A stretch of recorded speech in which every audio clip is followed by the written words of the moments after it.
We provide you the platform to turn your dreams into reality. Give wings to your aspirations with KR Mangalam University. इस समय हमारे साथ मौजूद हैं मनोज तिवारी। मनोज जी, सबसे पहले तो सिंदूर की ललकार के पीछे क्या कहानी है?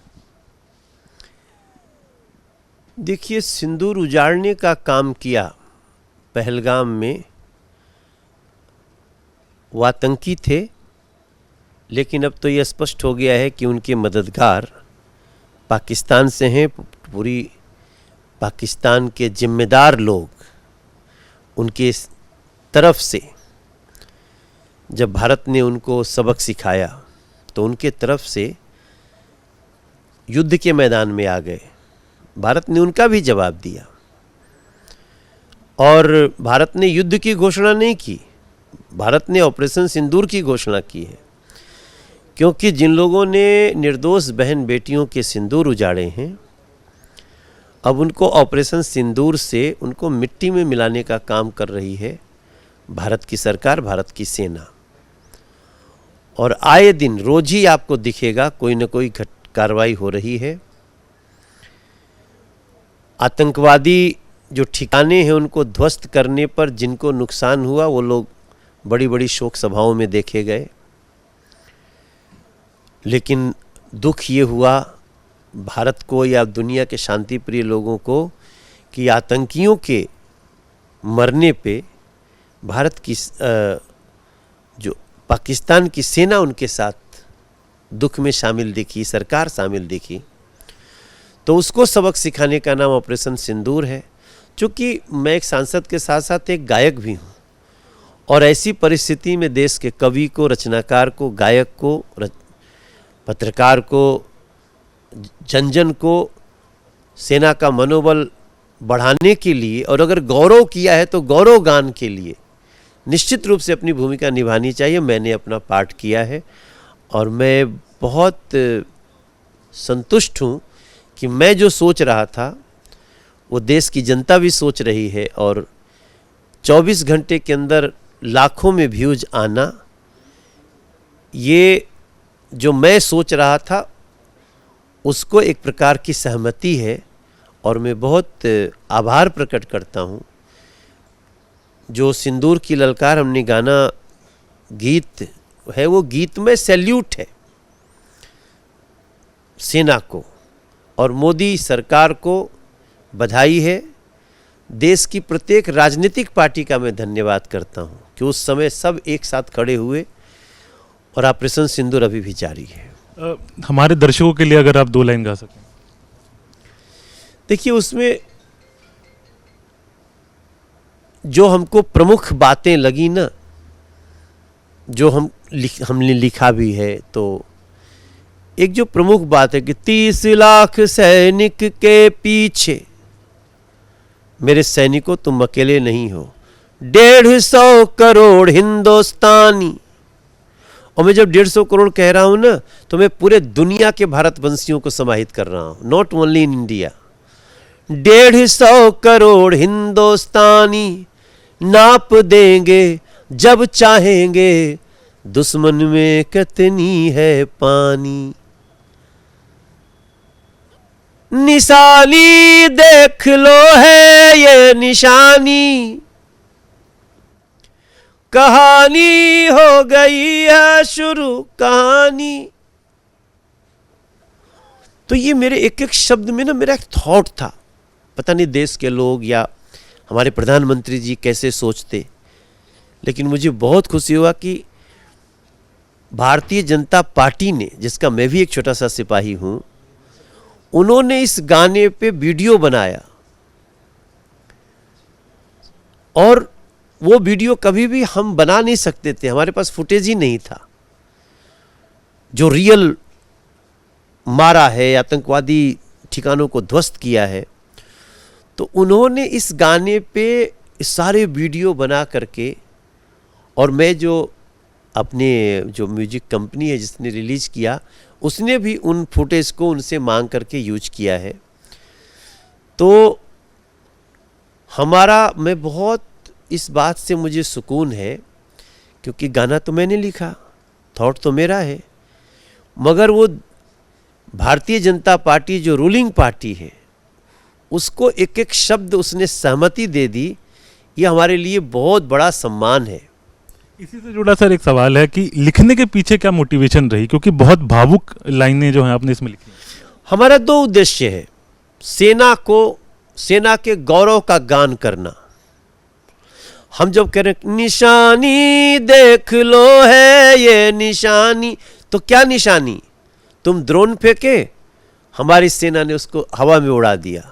तुम मिसाइल फेंके, वहीं मार दिया, और जहां से फेंके वहां भी मारा। तो हम, आप देखो, आप पत्रकार हो, हम एक कलाकार भी हैं, एक सांसद भी हैं, तो हम जब 26 जनवरी को जाते हैं देखने, ये हथियार जा रहा है, वो हथियार जा रहा है, तो कभी कभी लगता है ठीक है यार, है, पता नहीं समय पे कितना काम करेगा। ऐसा सबके, मैं न्यूज़ नेशन पे जो भी देख रहे हैं, मुझे कृपया पॉजिटिवली लीजिएगा। लगता है हाँ इतना है, लेकिन यार जब पता नहीं लड़ाई होगी तो क्या। लड़ाई हुई, हमारे युद्ध घोषणा के बावजूद लड़ाई हुई। मतलब हमने युद्ध घोषित नहीं किया, हमने ऑपरेशन सिंदूर आतंकवादियों के खिलाफ शुरू किया भारत सरकार ने।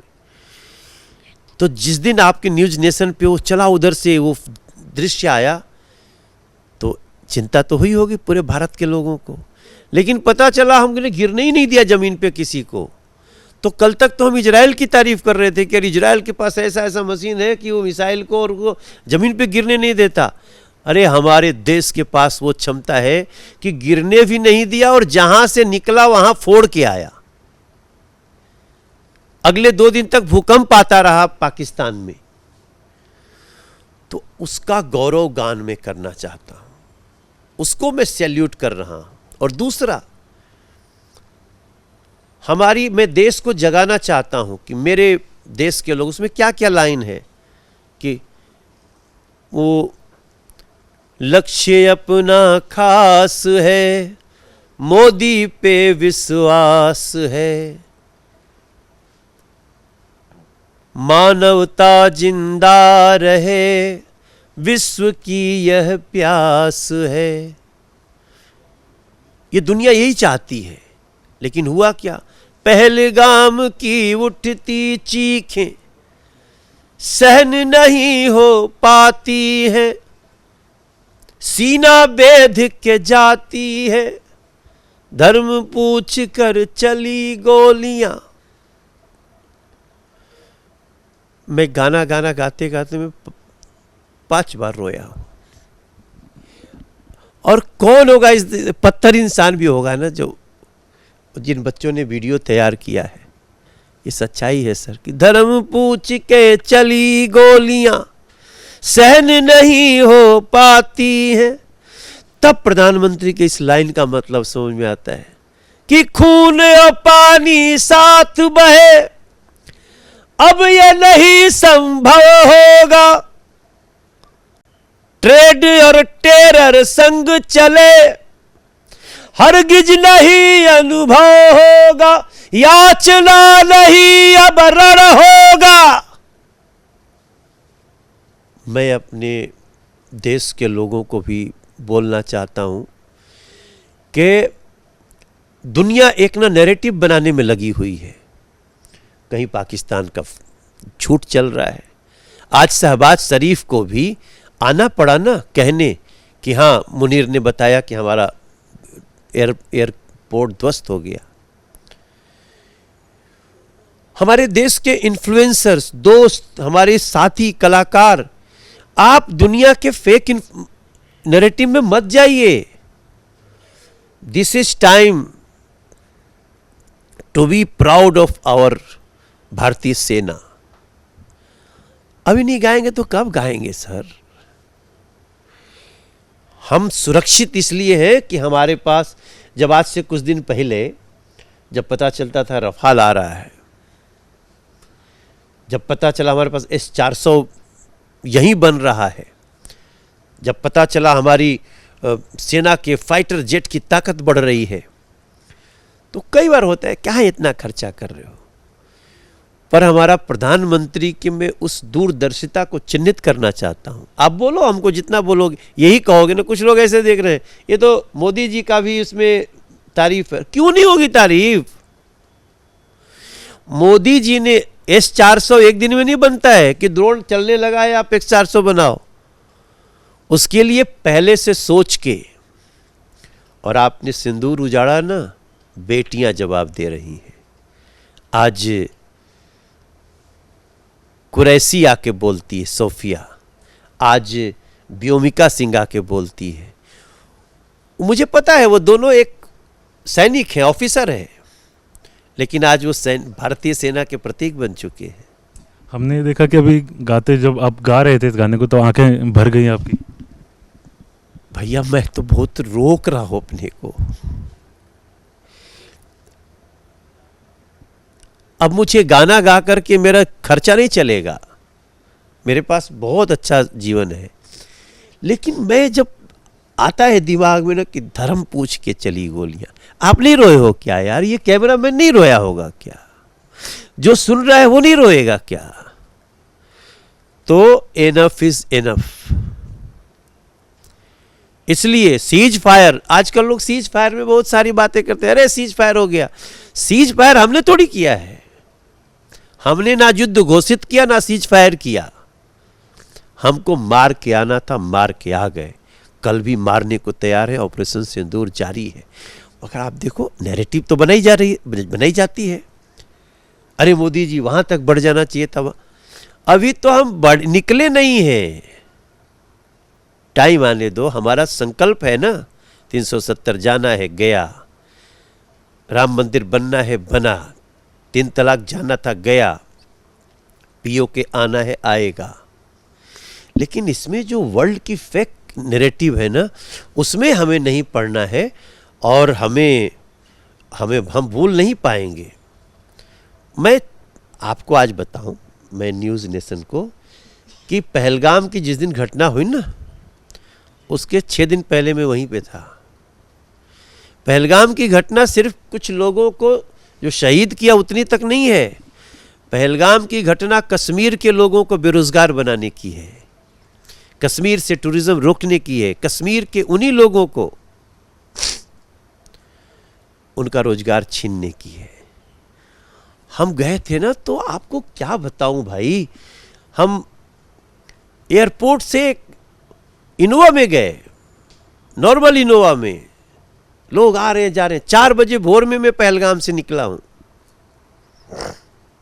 इसका मतलब कि माहौल बहुत अच्छा है ना, टूरिस्ट आ रहे हैं ना। किसको काम मिल रहा है? लोकल कश्मीरी को। उन कश्मीरियों के दुश्मन थे वो लोग।